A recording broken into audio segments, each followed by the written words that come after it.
At Okemos High School baseball and softball, the teams will both play on new artificial surfaces next season, the result of a private donor's gift which has formally been approved by the district to move forward. There will be a completely new setting near the current field where it sits.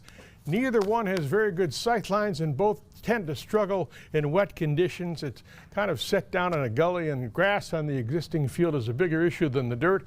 Okemos baseball coach Raul Presses is obviously excited about this. So is the softball coach. We'll have this complete story later this week on News 10. MSU